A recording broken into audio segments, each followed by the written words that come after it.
திருவள்ளூர் மாவட்டம் திருப்பாலைவனத்தில் 25 ஆண்டுகளுக்கு முன்பு பயின்ற முன்னாள் மாணவர்கள் சந்திப்பு நிகழ்ச்சி நடைபெற்றது. திருவள்ளூர் மாவட்டம் பொன்னேரி வட்டத்திற்கு உட்பட்ட திருப்பாலைவனம் கிராமத்தில் இயங்கி வரும் அரசினர் நடுநிலைப் பள்ளியில் 25 ஆண்டுகளுக்கு முன் பயின்ற முன்னாள் மாணவர்கள் சந்திப்பு நிகழ்ச்சி நடைபெற்றது. 1998 முதல் 1999 ஆண்டு கல்வி பயின்ற மாணவ மாணவியர்கள் ஒன்றிணைந்து பள்ளிக்கு 1 மணி நேரத்திற்கு ஒருமுறை ஒலிக்கும் திருக்குறள் ஒலி கருவியினை வழங்கியுள்ளனர். மேலும் பள்ளியின் சுற்றுச்சுவருக்கு வண்ணம் தீட்டியுள்ளனர். மேலும் முன்னாள் மாணவர்கள் சந்திக்கும் நிகழ்ச்சியில் 1998-99 ஆண்டு ஆசிரியராக பணிபுரிந்த தங்களது முன்னாள் ஆசிரியர் வீரச்செல்வியை சிறப்பு அழைப்பாளராக அழைத்து அவரை கௌரவப்படுத்தி அவர்களுக்கு நினைவு பரிசுகளை வழங்கினர்.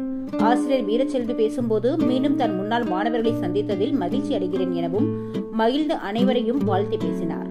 இந்த நிகழ்ச்சிக்காக முன்னாள் மாணவர்கள் சார்பில் சென்னை, காஞ்சிபுரம் மற்றும் ஆந்திர மாநிலங்களில் இருந்து முன்னாள் மாணவர்கள் கலந்து கொண்டனர். பின்னர் அனைவரும் இணைந்து நினைவு புகைப்படங்களை எடுத்துக் கொண்டனர். இறுதிக்கட்டமாக நடனமாடி மகிழ்ந்து நிகழ்ச்சியை நிறைவு செய்தனர்.